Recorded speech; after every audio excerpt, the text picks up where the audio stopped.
countries, like, for instance, Belgium, also the United States with the First Amendment, and especially, for example, Sweden, have very strong laws protecting the media and the work of investigative or general journalists.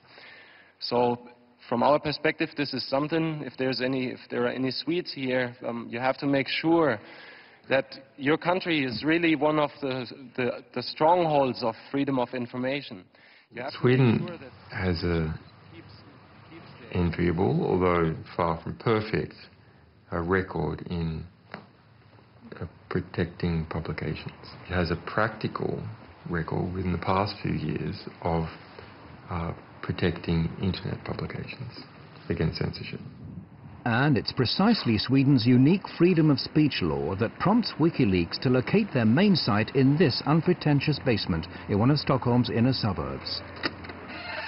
Det började med en tunneltjänst, att de skulle tunnla trafik här igenom för att kunna kringgå vissa IP-bandningar och sånt som har skett i andra länder där som inte gillar WikiLeaks.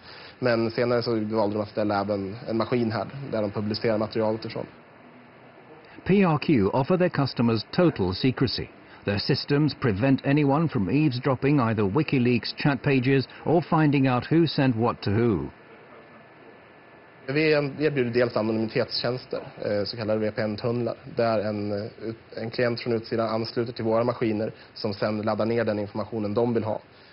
Så om någon försöker spåra dem ifrån slutstationen, så att säga, där informationen kommer ifrån, så kommer de bara komma till våra maskiner. Och härifrån så lämnar inte vi ut några uppgifter om vem som hade det IP-numret vid det här tillfället. PRQ have a track record of being the hardest ISP you can find in the world. There's just no one else that bothers less about lawyers harassing them about content they are hosting. And it's just the attitude that, let's say, works very well with what WikiLeaks was set out to do. Här är våran serverhall. One reason why WikiLeaks need PRQ is that their operations are protected by Sweden's strict freedom of expression laws. Laws which PRQ exploit to the full. Vi accepterar allting som faller under, som är lagligt enligt svensk lag. Så accepterar vi precis allting. Oavsett hur omoraliskt eller förkastligt det kan vara i övrigt, så väljer vi att inte göra några moraliska bedömningar. Det är en informationsbomb som står och väntar istället för de konventionella vapnen. Och förhoppningsvis så kan den här informationen på något sätt stoppa några av de konventionella vapnen. Det är min förhoppning. And we aren't talking about any old information. It's from these servers at PRQ that WikiLeaks has, for example, made public a manual from the United States Guantanamo Bay Detention Center. A military manual leaked on the internet is revealing details of the way terrorist suspects are being treated at the U.S. naval base at Guantanamo Bay in Cuba. It tells of the use of solitary confinement and humiliation to break down the detainees mentally. Human rights groups have for years been asking the US administration for access to this manual. If you censor important material of this type, we're not just going to criticize you. We're going to take the material that you tried to censor and we're going to spray it all over the world. And we're going to stick it in our archives in a way that's never going to disappear. Encourage everyone to get copies of it. WikiLeaks' battle against censorship knows no geographical frontiers. The next step is to publish an internal report commissioned by the multinational trading company Trafigura, who are alleged to have dumped toxic waste in the Ivory Coast that caused tens of thousands of people to seek medical care. The Guardian newspaper was going to produce a big story on this, and as a result, they were gagged. The company obtained a secret order in court to gag all the press in the UK from reporting anything related to the content of that report and the fact they had been gagged. In the US, hackers discover that the Republican presidential candidate Sarah Palin is apparently bypassing US transparency laws by using a private email account to conduct government business. WikiLeaks publishes her messages. After just 2 years, the site's made public over 1 million secret documents, but WikiLeaks as an organization continues to be largely shrouded in secrecy. Only Julian Assange and Daniel Domscheit-Berg appear in public, the latter under the pseudonym Schmidt. Okay, hello everybody. My name is Daniel Schmidt, this is Julian Assange. We're here to make a short presentation about the WikiLeaks project. According to The National, which is something that we are kind of proud, it's one of the last quotes we had. So The National has said that we have produced more scoops in our short existence than the Washington Post in the last 30 years.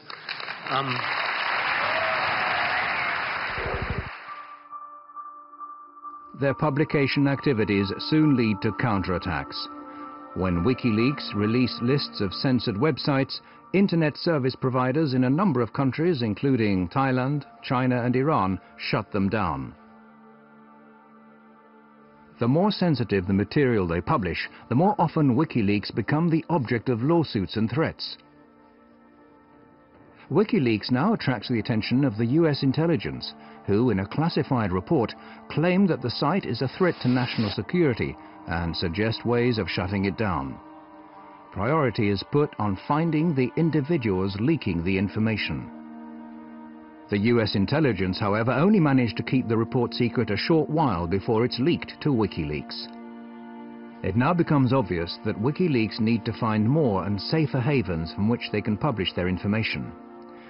A sequence of events now starts on an island in the middle of the North Atlantic, which, while it leads to more censorship efforts, will also create new opportunities for WikiLeaks.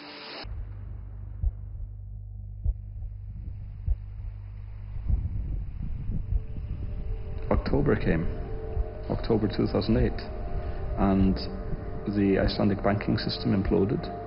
It lost 17/18 of its mass over the course of about a week or two. It was essentially one bank per week went bankrupt. WikiLeaks obtained material that show how Iceland's catastrophic bank collapses were partly due to cronyism or favoritism, carelessness and secretiveness. When this highly detailed document is put out on the net, the bank launches a counterattack. Well, the first time I heard of WikiLeaks was in the beginning of August 2009. I was working as a reporter for the state television when I got a tip that this website had an important document just posted online. The document was the high-exposure loan book for the failed Kaupthing Bank. It was essentially all of the regulators had been derelict in their duties. All of the bankers had been lying about the actual state of affairs. The bank's management react in panic to the revelations and in a desperate move force the Icelandic judiciary to resort to extreme measures. I was the first one actually to break that story. But the bank reacted in a manner that was quite interesting.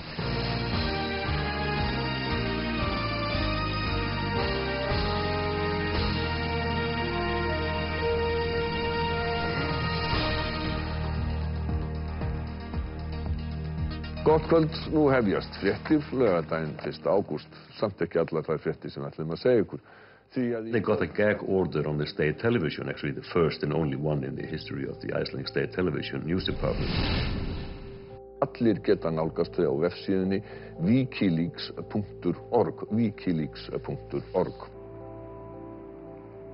The leak lays bare the disastrous effects of the cronyism inherent in Iceland. We had failed as a country because we had not been sharing the information that we needed.